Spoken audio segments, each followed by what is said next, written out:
Dear students, welcome to our YouTube channel. हमारे YouTube channel में जी आपका एक बार फिर से स्वागत है। तो आज हम लोग डिस्कस करने जा रहे हैं कक्षा 9वीं का अमाराइट ग्रीष्मकालीन परियोजना। तो हम इस परियोजना के तहत कुछ क्वेश्चन दिए गए हैं स्टूडेंट्स को, इसको आपको हम लोग सॉल्यूशन बताएंगे, आंसर बताएंगे और एक्सप्लेन करेंगे कि इसका क्वेश्चन का आंसर आपको कैसे देना है और कैसे लिखना है।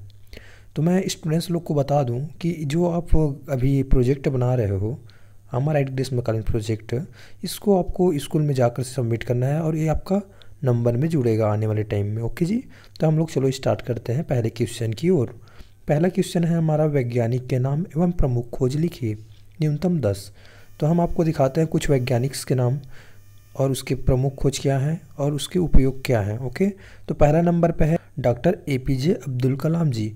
तो इसके प्रमुख खोज हैं मिसाइल व परमाणु संबंधित, इसका उपयोग है मिसाइल व परमाणु हथियार कार्यक्रम संचालन उपयोग में। तो वैसे ही दूसरे नंबर पे अपना लिखा है CV रमन। CV रमन ने प्रमुख खोज किया है प्रकाश का प्रकीर्णन, उसका उपयोग है प्रकाश की प्रकीर्णन संबंधित खोज। वैसे बहुत सारे अपने पास हैं, तो सभी का आप आंसर नोट करते चलो, हम आगे क्वेश्चन की ओर बढ़ते हैं। ये देख लीजिए, ये सारे क्वेश्चन का आंसर है। ओके जी, तो उम्मीद करते हैं आपने नोट कर लिया होगा। अब आगे बढ़ते हैं। हमारा दूसरा क्वेश्चन पूछा जा रहा है इसमें, विभिन्न राज्यों के प्रमुख फसलों की जानकारी दें। तो हर एक राज्य, अपने भारत में बहुत सारे राज्य हैं, जो सभी राज्यों का हमको क्या देना है जी, फसलों की जानकारी, वहाँ कौन सी फसल बोए जाते हैं। जैसे कि छत्तीसगढ़ में धान बोया जाता है, चावल, तो हम लोग वैसी सभी राज्य का लिस्ट लिखे हैं।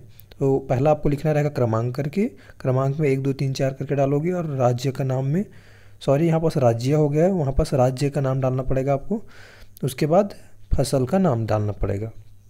तो चलते हैं, पहला छत्तीसगढ़ है, यहाँ पास धान बोलते हैं। दूसरा नंबर पे हम लोग डाले हैं पंजाब, पंजाब में गेहूँ है प्रमुख फसल। वैसे उत्तर प्रदेश में गन्ना व आलू व गेहूँ। ओके, वैसे मध्य प्रदेश में अपना है लहसुन व गेहूँ।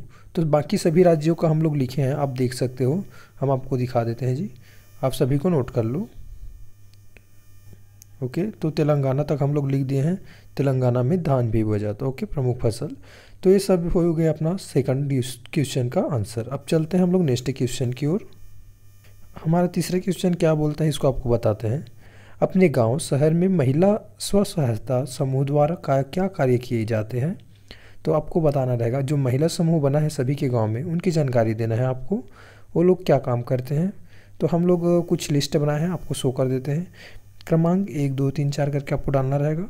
महिला स्व सहायता समूह का नाम है अपना यमुना स्व सहायता समूह, अपने गाँव में जो बना है, और इसके द्वारा किए जाने वाले कार्य का विवरण हम कर देते हैं। साबुन, निरमा, अगरबत्ती आदि बनाते हैं लोग। दूसरा नंबर पर हम लोग लिखे हैं पवन श्वेत गंगा स्व सहायता समूह, कार्य है घरेलू उपयोग, अचार, मध्याह्न भोजन, पापड़ आदि बनाते हैं लोग। ओके, तो ऐसे बहुत सारे समूह हैं, सबका नाम लिख ले हो आप लोग। जैसे कि लास्ट नंबर पे अपना दिख रहा है जय दुर्गा माँ समूह। तो यहाँ पास ये लोग का काम क्या है जी, गोबर से कंडे बनाकर दिया बनाते हैं। ओके, तो चौथा नंबर का क्वेश्चन हमारा कुछ बता रहा है, इसको आपको पढ़ कर पहले बता देते हैं। अपने चारों ओर पाए जाने वाले पदार्थों के नाम लिखकर उन्हें ठोस, द्रव, गैस एवं तत्व यौगिक कम व मिश्रण में वर्गीकृत कीजिए। कम से कम 20 पदार्थ, अधिकतम कोई सीमा नहीं।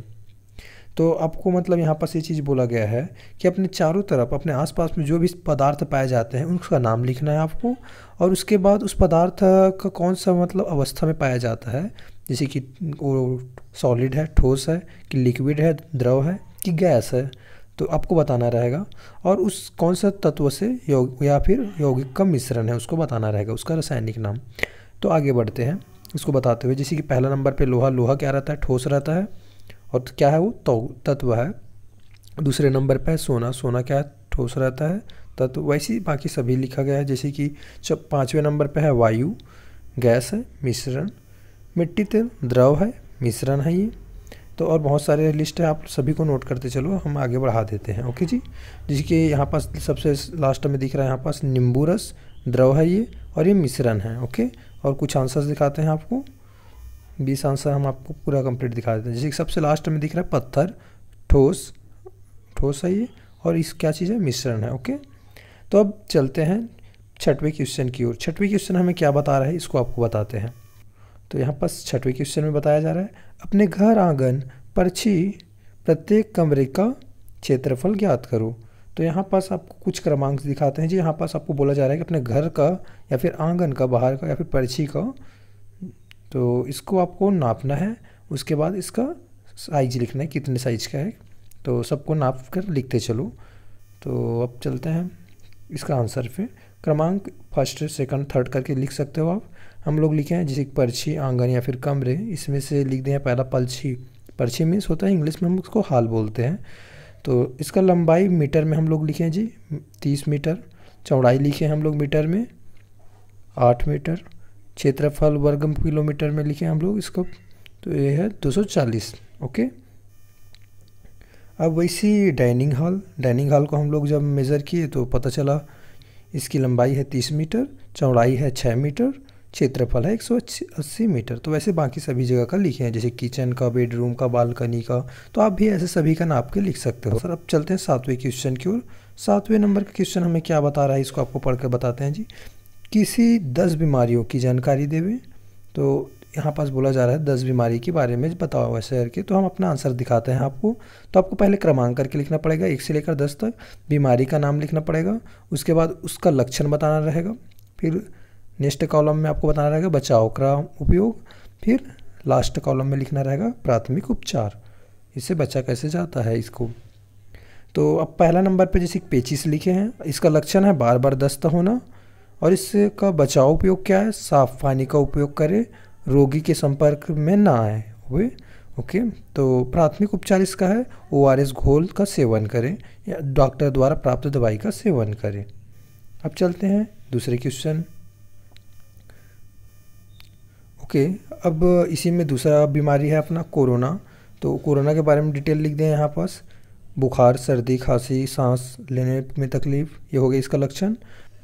बचाव उपयोग है मास्क पहने, 2 गज दूरी बनाए, हाथ धोना, एक दूसरे के संपर्क में ना आना, गर्म पानी, कड़ा पौष्टिक भोजन, अदरक, तुलसी, लौंग, गिलोय वाला चाय वह खाना चाहिए। अब आगे बाकी आंसर ऐसी दिया गया, जैसे सर्दी जुकाम एक बीमारी है, उसके बारे में लिखे हैं हम लोग। हम बाकी और बीमारी इसको आपको शो कर, ऐसी बाकी बीमारियों को भी हम यहाँ पास दिखा देते हैं। जैसे कि यहाँ पास लिखे हैं कब्ज़, एनीमिया, पीलिया, पोलियो, नेक्स्ट बीमारी यहाँ पास टाइफाइड, उसके बाद हैजा, इसको नोट करते चलो जी आप लोग, सिकल सेल। अब क्वेश्चन नंबर 10वें की ओर आगे बढ़ते हैं। क्वेश्चन नंबर 10वां हमें बता रहा है अपने दादा दादी, नाना नानी के बारे में कम से कम 10-10 वाक्य लिखिए। ओके, तो आपको क्या लिखना है जी, अपने घर के दादा दादी के बारे में लिखना है या फिर नाना नानी के बारे में 10-10 बातें लिखना है, 10-10 वाक्य लिखना है। तो जैसे कि मैं आपको आंसर्स अपना बता देता हूँ क्या क्या लिख सकते हैं इसमें। पहला क्वेश्चन आप लिख सकते हो मेरे दादा दादी, उसका नाम लिख सकते हो जी। जैसे कि यहाँ पास लिखे हैं मेरा दादाजी का नाम देश है और मेरी दादी जी का नाम ये है ऐसा कि, तो यहाँ पास अपना दादी और दादा का नाम लिख सकते हो। मेरे दादाजी एक बहुत ही अच्छे नेक भले व ईमानदार इंसान हैं। मेरी दादी जी भी एक बहुत अच्छी नेक भली औरत है। तीसरे यहाँ पास बातें कर सकते हैं दादी जी, दादा दादी हम सभी को अच्छे संस्कार, परवरिश, अच्छी बातें, सत्य बोलना और सही राह पर आगे बढ़ना सिखाए। तो बाकी ऐसे और भी अपना हम लोग दादा दादी के बारे में लिखे हैं, इसको आप लोग नोट करते चलो। यहाँ पास हम आपको शो कर देते हैं जी, सभी को आप नोट कर। दादाजी हमेशा सफ़ेद वस्त्र धारण करते हैं। तो ऐसे मतलब सभी आप लोग नोट कर सकते हो। तो अब चलते हैं इसी में नाना नानी के बारे में आपको लिखना है, तो उसको हम लोग बताते हैं कैसे लिखना है। सेम आपको वैसे लिखना रहेगा। यहाँ पास आंसर आपको शो कर देते हैं, जैसे कि नाना नानी का नाम पहले लिख लिए, फिर उसके बाद कहाँ रहते हैं नाना नानी लोग उसको लिख दो, फिर उसके बारे में कुछ बोल दो कि वो लोग बहुत अच्छे हैं ऐसा करके, फिर उसके बाद वो लोग बच्चों को अच्छे से ज्ञान बताते हैं करके लिख दो।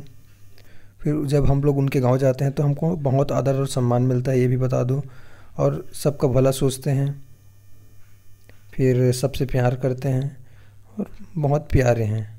तो ये सारी चीज़ें आप लिख सकते हो। तो ये हो गया नाना नानी के बारे में आप लिख लिए हो गया अभी तक। चलो जी, अब चलते हैं 11वें क्वेश्चन की ओर। 11वें क्वेश्चन हमें क्या बताता है? कोरोना से बचाव हेतु किसी व्यक्ति के शरीर का तापमान किस उपकरण से नापा जाता है? तो यहाँ पास क्वेश्चन ये बोला जा रहा है कि कोरोना से बचाव हेतु किसी व्यक्ति के शरीर का तापमान किस उपकरण से नापा जाता है? एक स्वस्थ व्यक्ति के शरीर का तापमान फ़ारेनहाइट व सेल्सियस में कितना होना चाहिए, ये बताया बोल रहे हैं। ओके, तो आपको बताते हैं उत्तर। कोरोना से बचाव हेतु किसी व्यक्ति के शरीर का तापमान थर्मल स्कैनर से नापा जाता है।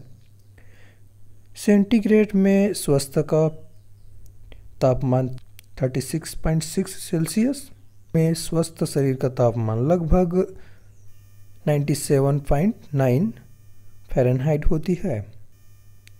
ओके जी, तो ये रहा अपना आज का अपना आंसर।